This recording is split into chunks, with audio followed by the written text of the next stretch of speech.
बात अंता केरल की करते हैं, चूंकि अंता उपचुनाव में कई निर्दलीय प्रत्याशियों ने अपना नाम वापस ले लिया है। पूर्व बीजेपी विधायक रामपाल मेघवाल और संतोष सुमन ने नामांकन वापस लेते हुए बीजेपी प्रत्याशियों को समर्थन दे दिया। ऐसे में अब अंता के सियासी समीकरण बदल रहे हैं। ये रिपोर्ट देखिए।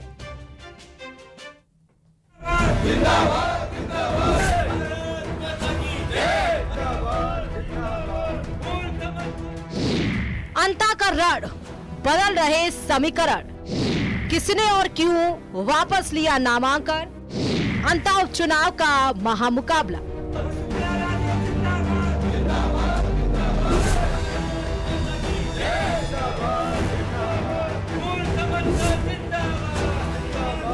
बारां जिले की अंता विधानसभा सीट पर उपचुनाव में नाम वापसी का आज आखिरी दिन रहा। 12 अक्टूबर से पूर्व विधायक रामपाल मेघवाल और संतोष सुमन ने अपना नॉमिनेशन वापस ले लिया। दोनों नेताओं ने भाजपा प्रत्याशी मोरपाल के समर्थन में नाम वापस की घोषणा की। रामपाल मेघवाल भाजपा से विधायक रह चुके हैं। उन्होंने पार्टी से नाराज होकर निर्दलीय नामांकन किया था, जिन्हें पार्टी के सीनियर नेताओं ने नाम वापसी के लिए राजी कर लिया। नाम वापसी के बाद रामपाल मेघवाल और संतोष सुमन का भाजपा कार्यालय पर स्वागत हुआ। दोनों ही पूर्व निर्दलीय प्रत्याशियों ने भाजपा कैंडिडेट मोरपाल सुमन के समर्थन में प्रचार कर उन्हें जीत दिलाने की बात कही। मुख्यमंत्री जी वसुंधरा जी ने और सभी ने मतलब उस पे गौर करके मुझे आदेश दिया कि नहीं, आप बैठ जाओ, पार्टी को नुकसान हो रहा है। ये मेरी चीज़ में, मेरे जहन में भी ये चीज़ थोड़ी दुखी लगी वास्तव में। और मैंने मेरा आवेदन वापस ले लिया है और माननीय मोरपाल जी सुमन के पक्ष में इस उपचुनावों को पूरी ताकत लगा के जिताने का काम करेंगे। और मोरपाल जी सुमन के साथ हूँ। मैं बीजेपी पार्टी के, मेरी आगे सेवा भावना है, मैं सेवा दूंगी। आप बीजेपी के लिए काम करेंगे? हाँ, मैं बीजेपी के साथ हूँ, काम करूंगी। बीजेपी की वोटों की बाढ़ आने वाली है और कोई भी हमारे आसपास कोई भी नहीं फटकेगा। हम रिकॉर्ड मतों से भारतीय जनता पार्टी आगे बढ़ने वाली। अंता विधानसभा उपचुनाव में अब तस्वीर साफ हो चुकी है। कुल 5 प्रत्याशियों ने नामांकन वापस लिया है, जिसके बाद अब मुकाबला सीधे तौर पर भाजपा, कांग्रेस और निर्दलीयों के बीच है। अब जो है मैदान में कुल 15 प्रत्याशी बचे हैं, जिनमें मोरपाल सुमन भाजपा से, प्रमोद जैन भाया कांग्रेस से, Yogesh Kumar Sharma right to recall, Rajpal Singh Shekhawat Parivartan party of India, उसके अलावा 11 जो है अन्य प्रत्याशी जो हैं वो मैदान में हैं। भाजपा और कांग्रेस ने अपनी अपनी जीत का दावा किया है। दोनों ही पार्टियां चुनावी समीकरण सेट करने में जुटी हुई हैं। देखिए, हमारा मुद्दा रहेगा विकास और स्वच्छ छवि राजनीति में होना जरूरी है। सेवक को चुने, ये हम जनता से अपील करेंगे। बेदाग छवि के व्यक्ति को आगे लाना चाहिए जो स्वच्छ राजनीति दे सके। जिस पर दर्जनों मुकदमे हैं, जिसकी आपराधिक छवि है, जो जमानत पर है, ऐसे व्यक्ति को आगे नहीं लाए। ये जनता से हम अपील करेंगे, क्योंकि यदि एक भ्रष्टाचारी को आपने अवसर दे दिया तो वो बड़ा भ्रष्टाचारी बनेगा। जो भारतीय जनता पार्टी के बागी थे, वो बागियों में से कुछ ने नाम वापस ले लिया है, लेकिन उससे कोई फर्क नहीं पड़ने वाला। भारतीय जनता पार्टी की जो प्रदेश सरकार की परफॉर्मेंस और वहाँ पे जो विकास के कार्य अवरुद्ध करवाए हैं इस सरकार ने, उसको लेकर के जनता में रोष है। इसलिए कांग्रेस और कांग्रेस प्रत्याशी श्री प्रमोद जैन भाया भारी मतों के अंतर से वहाँ पे विजय प्राप्त करेंगे। अंता उपचुनाव में जीत के लिए भाजपा ने माइक्रो मैनेजमेंट की तैयारी की है। बीजेपी अध्यक्ष के अलावा सीएम भजन लाल भी अंता में चुनाव प्रचार करेंगे। भाजपा के स्टार प्रचारकों में से लगभग 45% नेता अंता विधानसभा उपचुनाव में लगे हुए हैं। वहीं उपचुनाव के प्रचार में AI के इस्तेमाल को लेकर निर्वाचन आयोग ने कहा है कि AI generated fake video, audio या तस्वीरें इतनी वास्तविक लगती हैं कि मतदाता भ्रमित हो जाते हैं। इसलिए अब इस पर नियंत्रण जरूरी है। आयोग ने निर्देश दिए हैं कि हर AI या डिजिटल रूप से बदली गई सामग्री पर लेबल अनिवार्य है। अब किसी भी AI से बनाए हुए कंटेंट पर AI जनरेटर, डिजिटली इनहैंस्ड या सिंथेटिक कंटेंट जैसे शब्द बड़े अक्षरों में दिखाने होंगे। दृश्य सामग्री में ये लेबल कम से कम 10% हिस्से में होगा। वीडियो में ऊपरी पट्टी पर और ऑडियो में पहले 10% तक सुनाई देगा। हर AI सामग्री के साथ उसके निर्माता या जिम्मेदार संस्था का नाम या तो मेटा डाटा में या कैप्शन में दर्ज किया जाना जरूरी होगा। अगर किसी दल या उम्मीदवार के आधिकारिक हैंडल पर भ्रामक एआई सामग्री मिलती है तो उसे 3 घंटे के अंदर हटाना होगा। साथ ही सभी एआई प्रचार सामग्री का रिकॉर्ड रखना होगा। 11 नवंबर को अंता उपचुनाव के लिए वोटिंग होगी और 14 नवंबर को नतीजे आएंगे। Bureau report, news 18 Rajasthan.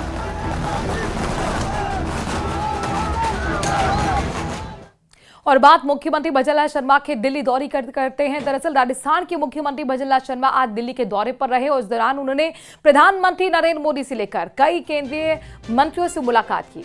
मुख्यमंत्री भजनलाल शर्मा ने प्रधानमंत्री मोदी से 1 घंटे में ज्यादा समय तक उन्होंने मुलाकात की। 1 घंटे से ज्यादा ये समय रहा। इस दौरान प्रदेश की विभिन्न विकास योजनाओं, सरकार के आने वाले रोड मैप यानी आगामी रोड मैप पर भी चर्चा की गई है। मुख्यमंत्री ने प्रधानमंत्री को प्रवासी राजस्थान दिवस के लिए न्योता भी दिया है। प्रधानमंत्री ने राजस्थान सरकार के 2 साल पूरा होने पर आगे की कार्य योजना को लेकर भी मार्गदर्शन दिया। पीएम से मुलाकात के बाद मुख्यमंत्री कृषि भवन पहुंचे, जहां उन्होंने केंद्रीय कृषि मंत्री शिवराज सिंह चौहान से भी मुलाकात की। शिवराज सिंह चौहान ने मुख्यमंत्री भजनलाल शर्मा के कामकाज की सराहना की। कहा कि राज्य सरकार केंद्र की योजनाओं को बेहतर तरीके से लागू भी कर रही है। इसके बाद मुख्यमंत्री पहुंचे केंद्रीय वित्त मंत्री से मिलने के लिए। निर्मला सीतारमण से मुलाकात की तस्वीरें भी हम आपको लगातार दिखाएंगे। इस मुलाकात में Rajasthan Digifest tie global summit 2026 को लेकर चर्चा की गई है। मुख्यमंत्री ने राज्य में निवेश और तकनीकी नवाचारों के प्रयास की जानकारी दी। वहीं सीएम के दौरे से मंत्रिमंडल विस्तार की सुगबुगाहट भी तेज हो गई है।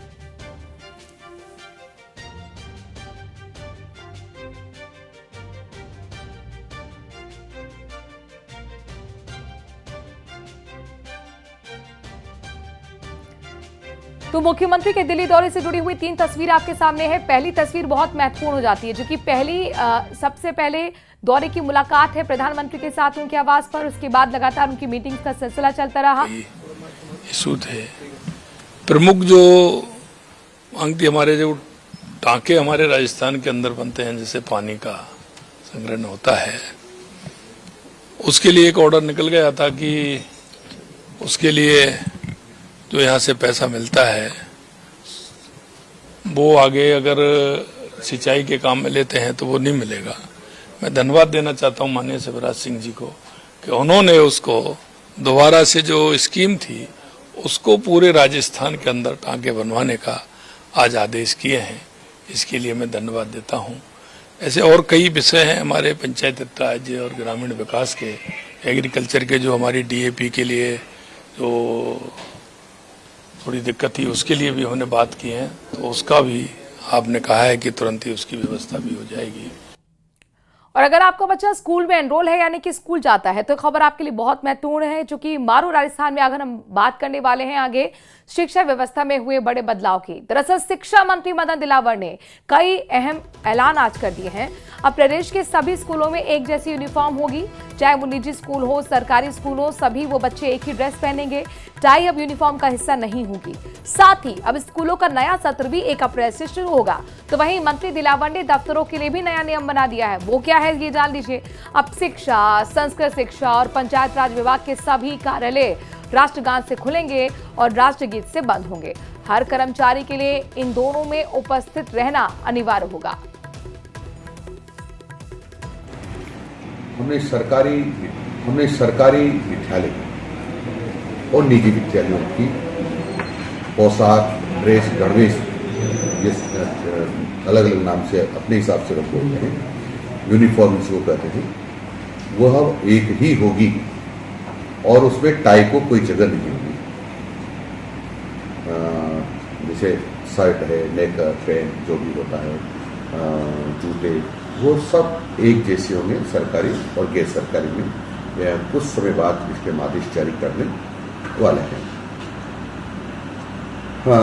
हमने शिक्षा विभाग ने तय किया है कि शैक्षिक सत्र 1 अप्रैल से प्रारंभ होगा। आज एक और खबर आई जिस पर चर्चा दिन भर रही, यानी कि आरएएस का ट्रांसफर हुआ है। प्रदेश में एक बार फिर से आरएएस अधिकारियों के ट्रांसफर के आदेश जारी कर दिए गए हैं। 67 आरएएस अफसर के ट्रांसफर की लिस्ट आने के बाद 2 दिन बाद अब 17 आरएएस अधिकारियों का तबादला कर दिया गया है। आज कार्मिक विभाग ने आरएएस अफसरों के ट्रांसफर पोस्टिंग की लिस्ट जारी की है। इस लिस्ट में एक खास बात देखने को मिली है। बोर्ड सचिव के पद से ट्रांसफर किए गए कैलाश चंद्र शर्मा 48 घंटे में वापस फिर से अजमेर लौट आए हैं।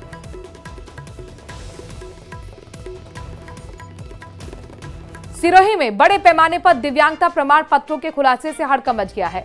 सीएमएचओ ने प्रारंभिक जांच में रिपोर्ट में 5177 सर्टिफिकेट्स को संदिग्ध माना है। आपको ये महत्वपूर्ण अहम रिपोर्ट दिखाते हैं।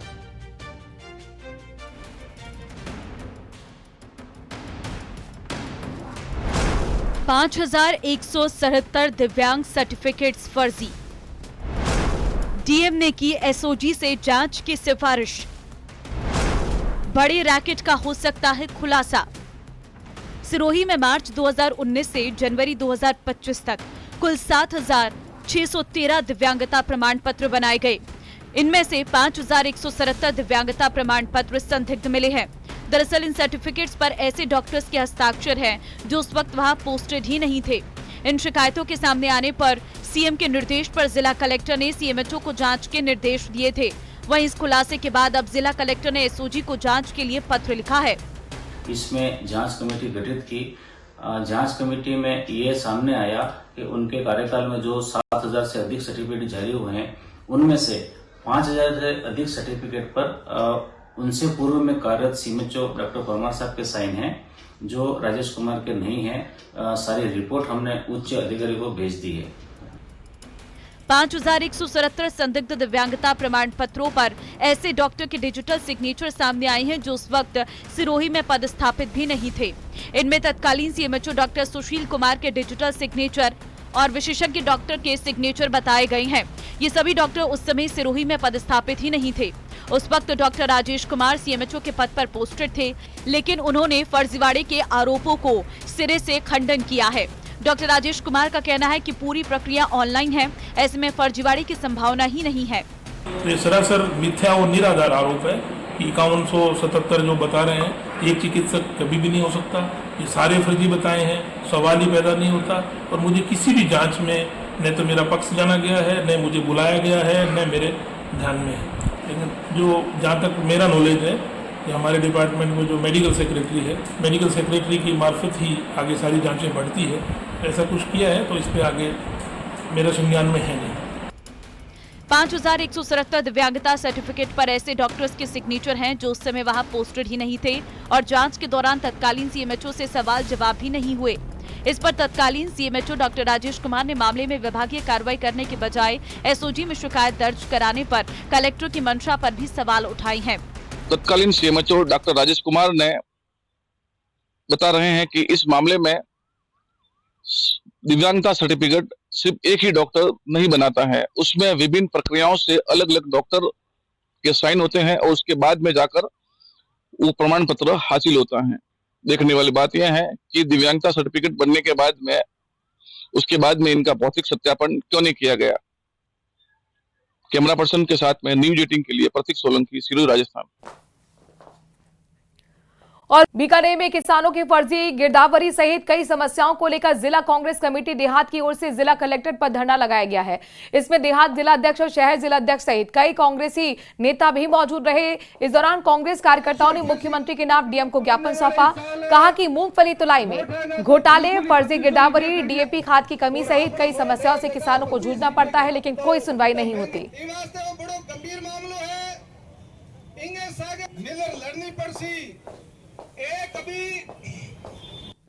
मूंग का एमएसपी पर खरीद की जाती है, उसको लेकर हमने धरना दिया है। उसके साथ में कि टोकनों की संख्या बढ़ाई जाए। जो गिरदावरी, जहां मूंगफली की पैदावार है वह मूंग दिखाया गया है, जहां ग्वार की पैदावार है वहां पे खाली खेत दिखाया गया। उन सबको लेकर आज एक धरना और फर्जी गिरदावरी के खिलाफ भी जो तुलाई नापासर, जसरासर और स्वरूपदेसर में जो है जीएसएस में होती थी उनमें उनको बंद कर दिया है, उसके खिलाफ भी लड़ाई है। डीएपी और यूरिया की उपलब्धता को लेकर किसानों के साथ में बिना सरकार और राज्य के और प्रशासनिक अधिकारियों के बिना संभव नहीं है।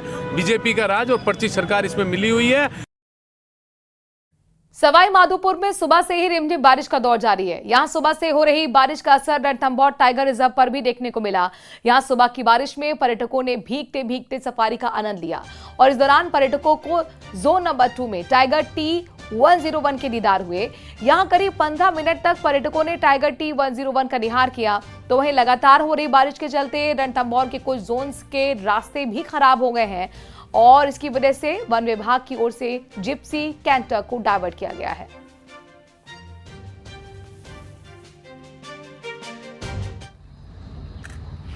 तो वन विभाग ने जोन में कुछ डायवर्जन भी किए हैं, चूंकि मौसम खराब बना हुआ है। हालांकि सवारी संचालन पर जो बारिश हुई इसका भी असर देखने को मिल रहा है। रिमझिम बारिश का दौर सवाई माधोपुर में लगातार जारी है।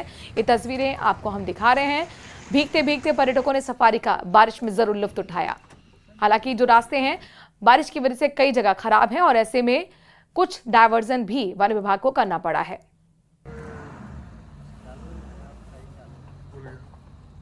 पर्व के तीसरे दिन छठ व्रतियों ने डूबते हुए सूर्य को अर्घ्य दिया है। बिहार के साथ साथ राजस्थान में भी छठ पूजा के दौरान अद्भुत नजारा दिखा है।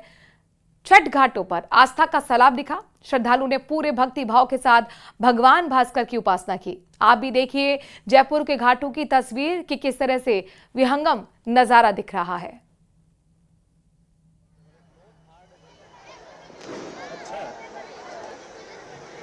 तो डूबते हुए सूरज को अर्घ्य दिया जाता है। आज महाव्रत महाछठ के तीसरे दिन व्रतियां देखिए किस तरीके से आस्था की उपासना, आस्था का ये पर्व और उपासना करती हुई सूरज की, डूबते हुए सूरज को अर्घ्य देने का सीधा सीधा एक संदेश यहाँ पर प्रकृति देती है। जिसका उठान होता है उसका नीचे का ग्राफ भी जाता है और यही प्रकृति संदेश देती हुई मानव जात को।